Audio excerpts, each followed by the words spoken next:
Have you ever felt like your emotions were holding you hostage? Like you're trapped in a cycle of attachment to someone who's no longer in your life, or maybe never fully was? You scroll through social media, haunted by their absence, replaying memories, or imagining conversations that never happened. It's exhausting, isn't it? What if I told you there's a way to regain control of your mind and heart? A way to break free from this invisible prison? Imagine being able to face life's challenges with calm resilience instead of being overwhelmed by your emotions. Today, we're diving deep into the timeless wisdom of Marcus Aurelius in Stoic philosophy to uncover 5 powerful rules to emotionally detach from someone while staying true to your essence. These aren't just lofty ideas. They're practical tools you can start using today. Stick around because by the end of this video, you'll not only learn how to let go, but also gain the inner strength to thrive in any relationship or challenge life throws your way. The pain of emotional attachment. You meet someone who becomes your everything. Whether it's a partner, friend, or mentor, you've built an emotional fortress around their presence in your life. They occupy your thoughts during every quiet moment. You see their name in your notifications and feel a surge of joy. But when they don't respond, it feels like the world is closing in. It's not just love or admiration, it's dependence. Then, for reasons out of your control, they leave, and suddenly your world crumbles. Does this sound familiar? It's a story countless young Americans experience daily, the pain of broken connections, amplified by a society that teaches us to seek validation from others. It's no surprise we feel so vulnerable. Social media intensifies our insecurities, bombarding us with highlights of other people's lives. You log onto Instagram or TikTok and see a perfectly curated life that doesn't include you anymore. They're smiling, thriving, while you're left questioning your worth. This mental loop can feel like torture, a cycle of overthinking, regret, and longing. But what if I told you that the root of your pain isn't their absence, but your attachment? Think about it. It's not just their departure that hurts. It's the expectations and stories you build around their presence in your life. Marcus Aurelius once wrote, "You have power over your mind, not outside events. Realize this, and you will find strength." This is the cornerstone of Stoic detachment, understanding what is within your control.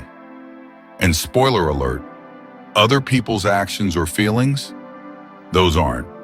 To make this more relatable, let me share a personal example. There was a time I clung desperately to a friendship. Every message, every like, every glance felt like proof of our bond. But as life pulled us in different directions, I felt abandoned. I spent nights replaying old conversations, trying to decode what went wrong. What I didn't realize was that I was holding on to my version of the relationship, not the reality of what it had become. This pain isn't unique to me. It's a universal experience, one that Stoicism can help us navigate.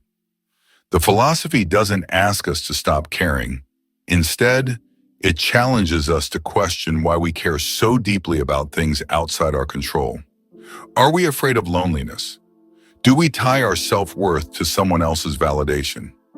By digging into these questions, we can begin to free ourselves from the emotional chains that bind us. Let's explore how we can embrace this ancient wisdom and apply it to our modern lives. Together, we'll learn to reclaim our power. Remember, the goal isn't indifference, but resilience, the ability to care without losing yourself. Rule 1: Embrace impermanence. Marcus Aurelius often reflected on the fleeting nature of life. Everything we hear is an opinion, not a fact. Everything we see is a perspective, not the truth. Relationships, just like life, are impermanent. Clinging tightly to someone, hoping they'll stay forever, is like trying to hold on to sand. The tighter your grip, the faster it slips away. Here's an exercise. Imagine life without the person you're attached to. Not to dwell in sadness, but to prepare your heart for the reality of change. By embracing impermanence, you'll appreciate the moments you have without clinging to them. Think about it. How many times have you replayed the same conversations in your mind, hoping for a different outcome, or scrolled endlessly through old texts searching for closure? Recognizing impermanence allows you to stop living in the past and start embracing the present. It's not about forgetting someone, it's about freeing yourself to grow beyond them. Understanding impermanence doesn't mean you stop caring. In fact, it often leads to deeper appreciation. When you know something isn't forever, you tend to cherish it more in the moment. Have you ever noticed how sunsets feel special precisely because they're fleeting? Relationships are the same. Here's another way to frame it. Life is like a river. It's always moving, changing course, and flowing forward. Holding on to something or someone who belongs to the past is like trying to dam the river with your bare hands. You're not stopping the flow, you're just exhausting yourself. Marcus Aurelius also reminds us of the value in shifting our perspective. Loss is nothing else but change, and change is nature's delight. Instead of resisting change, what if you leaned into it? What if you saw endings not as failures, but as transitions, a natural part of life's rhythm? I remember a time when I clung to a past relationship so tightly that it felt like I couldn't breathe. But when I started to accept its impermanence, I noticed something amazing. I wasn't just letting go of pain, I was making room for new experiences, new connections, and a stronger version of myself. It wasn't easy, but it was transformative. Here's a practical tip. Practice gratitude for what the relationship brought into your life. Even if it ended, it likely taught you something about love, about boundaries, or even about yourself. By reframing the relationship as a chapter, not the entire book, you begin to see the bigger picture. Embracing impermanence is about balance. It's about holding lightly, not tightly. And when you do, you'll find a freedom that comes not from indifference, but from wisdom. Rule 2. Master your emotions. The Stoics believe that emotions are not facts but responses to our thoughts. Marcus Aurelius said, "The soul becomes dyed with the color of its thoughts." Let's unpack this with an example. Imagine you text someone you care about and they don't reply. Hours pass. Your mind spirals. Did I do something wrong? Are they upset with me? But let's pause. What's the reality? They might be busy or simply forgot. It's your interpretation of their silence, not the silence itself, that fuels your emotional storm. Mastering your emotions starts with recognizing this simple truth. It's not events that disturb us, but our opinions about them. The Stoics believed we can challenge and change these opinions. The next time you feel overwhelmed, pause and ask yourself, what are the facts? What am I assuming? This small practice can stop a tidal wave of anxiety in its tracks. Here's another metaphor to consider. Emotions are like waves. They rise and fall. The key isn't to suppress them or be swept away, but to learn to ride them. Imagine you're surfing. The wave itself isn't the problem. It's your reaction to it. If you panic, you wipe out. If you stay calm, you ride it to the shore. The same principle applies to emotional mastery. For me, one of the most transformative moments was realizing I didn't have to act on every feeling. I could pause, observe, and decide. Let me share a personal story. I once had a conflict with a close friend. They said something hurtful, and my immediate reaction was anger. I wanted to lash out, to defend myself, but instead I took a step back. I asked myself, is my reaction helping or hurting? By choosing a calmer response, I diffused the situation and preserved the friendship. This approach isn't about suppressing emotions. It's about managing them with wisdom. Marcus Aurelius reminds us, you have power over your mind, not outside events. Realize this, and you will find strength. Your thoughts shape your reality. By choosing thoughts that empower rather than imprison, you take back control of your emotional landscape. One practical exercise is journaling. When you're overwhelmed, write down what you're feeling and why. Then challenge those thoughts. Are they rooted in fact or fear? For example, if you're worried someone is upset with you, ask yourself, have they said they're upset? Or am I projecting my insecurities? This simple habit can bring clarity and calm. Remember, mastering your emotions doesn't mean becoming cold or indifferent. It means becoming resilient, capable of feeling deeply without being controlled by those feelings. It's a skill that takes practice, but transforms every aspect of your life. Another powerful technique is visualization. Picture yourself as a mountain.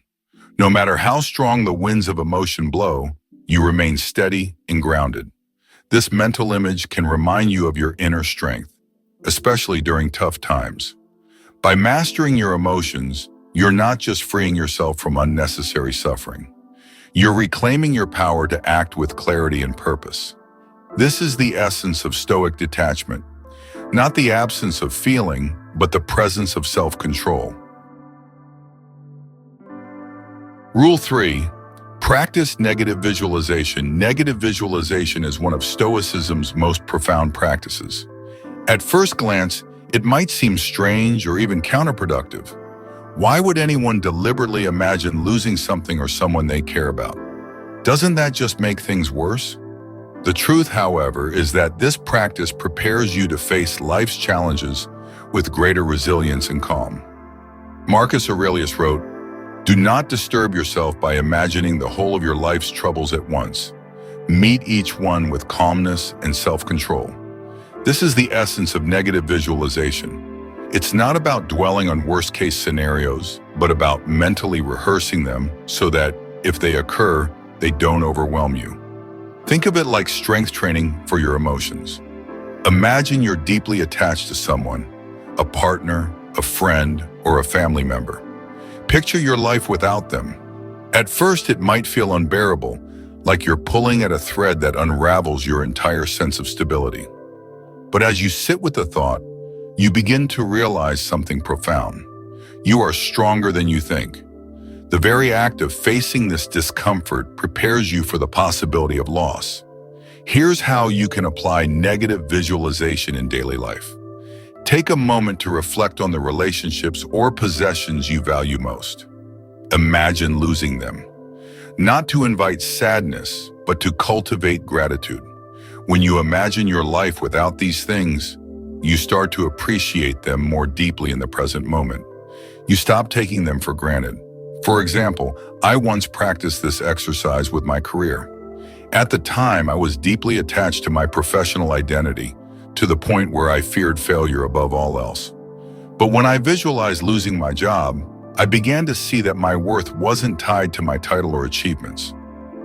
I realized I could rebuild, adapt, and find new opportunities. This mental exercise didn't make me complacent. It made me braver. Another layer of negative visualization involves accepting the impermanence of everything in life. As Marcus Aurelius reminds us, everything you love is on the verge of change. This isn't meant to be a pessimistic thought. It's a liberating one. When you accept that nothing is permanent, you stop clinging so tightly. You learn to enjoy what you have while you have it, without fearing its eventual loss. A common misconception about this practice is that it makes you cold or detached. On the contrary, it makes you more present and compassionate. By preparing yourself for life's inevitable changes, you become less reactive and more grounded. You're no longer blindsided by loss because you've already faced it in your mind. One powerful way to deepen this practice is through journaling. Write about the things or people you cherish most. Then imagine what life would be like without them. How would you cope? What strengths would you draw on? This exercise isn't about wallowing in sadness. It's about discovering your resilience. Negative visualization can also help you let go of unnecessary fears. For instance, many of us fear rejection or failure. But when you imagine these scenarios in detail, you realize they're rarely as catastrophic as they seem. You start to see them as opportunities for growth rather than as endings. In my own life, practicing negative visualization has been transformative. It's helped me navigate breakups, career changes, and even the loss of loved ones with greater grace. By facing these scenarios mentally, I've built a reservoir of inner strength that carries me through tough times. Remember, the goal isn't to dwell on what could go wrong, but to prepare your heart and mind for life's uncertainties. This practice teaches you to let go, not of love or joy, but of the fear that keeps you from fully experiencing them. And in letting go, you find a freedom that no external circumstance can take away. Rule 4. Focus on what you can control. One of the most empowering teachings of Stoicism is the distinction between what is within our control and what is not. Marcus Aurelius wrote in Meditations, "You have power over your mind, not outside events. Realize this, and you will find strength." This principle is not only the heart of Stoic wisdom, but also a key to emotional freedom. When it comes to emotionally detaching from someone, this distinction is crucial. Often, the pain we feel in relationships doesn't come solely from the relationship itself, but from our desire to control aspects that are beyond our influence. We want the other person to feel a certain way about us, act a certain way, or fulfill a role we've envisioned for them. When they don't, we feel frustrated, powerless, or rejected. But here's the truth. Their feelings, actions, and choices are not within your control. What is your response? Let's break this down with an example. Imagine you're in a friendship where you feel undervalued. You constantly make plans, reach out, and show up for this person, but they rarely reciprocate. It's natural to feel hurt or even resentful. But ask yourself, can you control their behavior? No. What you can control is how you interpret their actions and what you choose to do next. Perhaps you decide to set boundaries, focus on other friendships, or communicate your feelings. These actions are within your control and can shift your emotional experience. Focusing on what you can control doesn't mean you don't care. It means you stop exhausting yourself by trying to influence what's beyond your reach. This shift can be profoundly liberating. Instead of chasing validation or clinging to unrealistic expectations, you center your energy on your own growth and well-being. Here's a practical exercise to help you embody this rule. Create a 2-column list. In the first column, write down the things you're trying to control in your relationship. In the second column, write what is truly within your control. For example, in column 1, you might write, "I want them to text me more often." In column 2, you could write, "I can decide how I respond when they don't." Seeing this distinction on paper can bring clarity and empower you to focus on what truly matters. This principle also applies to how we process past experiences. Many of us replay old arguments or moments of rejection, wishing we could have done something differently. But the past is outside your control. What is within your power is how you choose to perceive and learn from those experiences.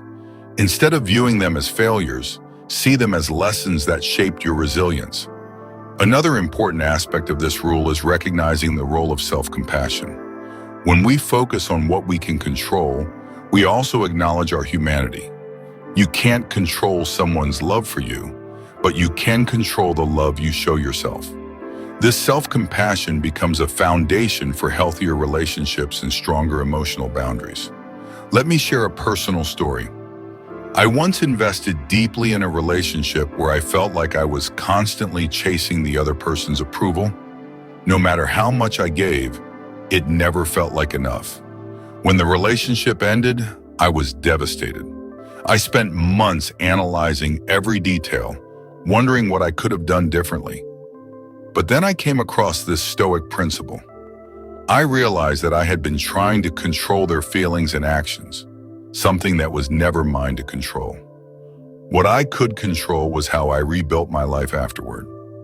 I focused on my passions, reconnected with supportive friends, and practiced self-care.